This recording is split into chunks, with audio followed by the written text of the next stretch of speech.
Hey there, Chiefs Kingdom. Welcome into the Chiefs Report by Chat Sports. I'm Harrison Graham. We got some rumors to hit here on a Thursday, so stay tuned for that. But before we get there, help us reach 42,000 subscribers. We're inching closer and closer to our next milestone here on the channel. Appreciate everybody who has subbed already. The fact that 41,885 of you maniacs have already done so. I greatly do appreciate it. So go ahead and subscribe if you haven't already. Let's get to 42K. We're just 115 away. I would love to get there by our next live show on Monday.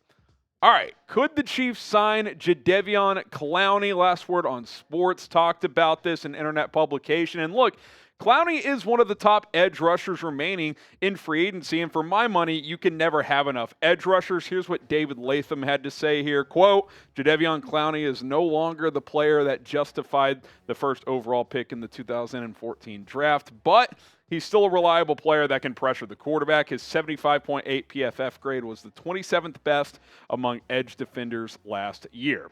And look, I've always said this about Clowney. He's never, for my money, been number one pick material. But he's been a good pro. Like, he has not been a bust by any means. Has he been Hall of Fame worthy? No. He's never been a huge sack guy, like 9 sacks in 2021. That's kind of where he tops out at. He's never hit double-digit sacks. So the sack production comes and goes, but he is still an excellent run defender. He seals the edge very well. And if you look at this defensive line, you've got a lot of talent there, but I think he could serve as a veteran edge rusher, kind of fill that role that Frank Clark left, right?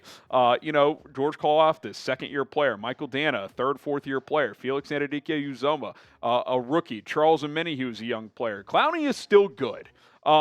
His sack production, you can't really know for sure what you're going to get, but he's going to stop the run. He's going to be productive overall, and he's going to be a solid player for this front four. I would bring him on board on a one-year deal. Things did not end amicably with Cleveland last year. There's a reason he bounces around quite a bit, but for 1 year trying to chase the Super Bowl, I think it could be a good fit for both sides. Would you sign Jadeveon Clowney? Type S for sign, type P for pass. Let us know down in the comments section below what you guys think on this one, S for sign or P for pass. Is Wanya Morris a steal? The offensive tackle out of Oklahoma. Todd McShay named Morris as the Chiefs draft steal this year, listed a steal for every team. And I was surprised that he mentioned Morris as the Chiefs steal. Some people thought they picked him a little bit too early. Here's what McShay had to say. He says, Morris is not a finished product. He falls off blocks when his pads rise, and his angles climbing to the second level are inconsistent. But he has a high ceiling. At 6'5", 307 pounds, he has an impressive frame and plays with enough power to overwhelm defenders. And Morris is versatile, having played both sides in college. This pick is all about the upside. The Chiefs have taken mid to late round swings on offensive linemen in recent years and hit some home runs, including 2021 sixth rounder Trey Smith. So I'm all in for taking a chance. And when you look at this depth chart now, especially when you factor in the Donovan Smith signing, we'll talk a little bit more about that as that dropped yesterday.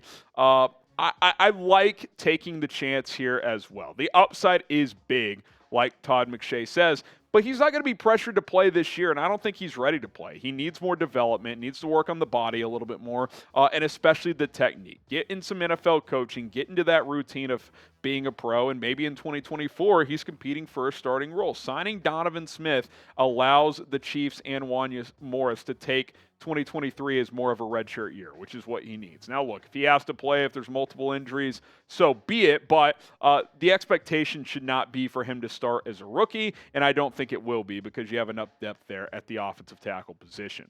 Now, grade the Wanya Morris pick, type A, B, C, D, or F. I'm trying to remember what I gave it during the draft. I think I gave it a B grade. It's a high upside, but potential, it's a boom bust pick, right? Like, he's got a lot of room to grow. There's some maturity question marks there. There was some stuff in college that teams didn't love. But, again, late in the third round, I think getting an athletic freak like this with first-round pick potential is certainly worthwhile for a team in a Super Bowl window. Now, if you want to get the jersey of the Chiefs' first-round pick, Felix Anudike-Uzomah, you can do so at chatsports.com/Felix. That link is in the comments and in the description. Once he picks a jersey number and they print some jerseys, our partners, Fanatics, you will get them shipped to you. So it will get shipped out well in time for training camp and, of course, the 2023 season. Chatsports.com/Felix. Check that link out in the comments and in the description. All right, let's talk about Donovan Smith. Is he going to start? That certainly is the raging debate among Chiefs Twitter right now. Early indications suggest that Donovan Smith will likely start at left tackle, and kind of the first indication of that was Tom Pelissero's tweet last night saying that Donovan Smith has played his entire career at left tackle. Jawaan Taylor has played almost exclusively at right tackle. If all goes well, that's how the Chiefs will line up in front of the reigning NFL MVP Patrick Mahomes after Smith agreed to a one-year deal worth up to $9 million. And yeah, I think what Pelissero was saying there is if Smith comes in, is in good shape, and looks the part, they'll roll with him at left and roll with Jawaan Taylor at right. I think in an ideal world, that's probably what would happen. Now, if Smith isn't in great shape, or if last year's injury problems that he played through are lingering, then, maybe they could look at a different direction. Here's the reality. Donovan Smith has 124 career starts at left tackle. You don't start that many games if you stink. That just does not happen in the NFL. Teams are not that patient with players. Now, he wasn't very good in 2022. He struggled last year. I mean, there is simply no doubt about that. In 2022, his PFF grade was below 60. His pass blocking was fine, but his run blocking was horrendous. He gave up 6 sacks. He had 12 penalties. He was super grabby last year. But if he can get to pre-2022 form when he was an excellent pass blocker and an adequate run blocker, then I think the Chiefs would be perfectly content with that production out of Donovan Smith. So, I think that's kind of what Pelissero is referring to, is if he gets closer back to that form, then he'll be at left tackle, and Jawaan Taylor would be at right tackle. Lucas Niang and Wanya Morris can serve as backups. Will Donovan Smith start at left tackle? Type Y for yes, type in for no. Let me know in the comments down below. I think that he probably will. I'd give it a 7 out of 10 chance that he's your week 1 starting left tackle. Couple of news items here before we hop out of here. Ari Merov tweeting that Bears, Chiefs, and Saints, Patriots are expected to be the 2 games played in Germany this year.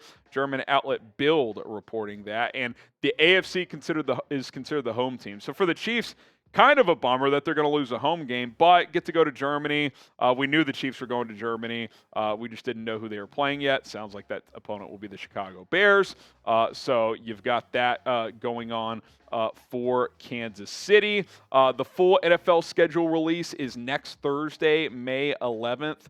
So be on the lookout for that. We'll have a video breaking down the Chiefs' schedule, so don't miss out on any of that. Matt McMullen tweeting this as well. The Chiefs added offensive lineman Chukwuemeka Jason Godric. I did my best there, a 22-year-old from Nigeria, through the NFL International Player Pathway Program. So every year there's a division from the AFC and the NFC that gets assigned a player from the International Pathway Program. AFC West is the AFC division this year. So we'll see what this guy's got. Athletic player who projects as an offensive lineman. So that should be interesting.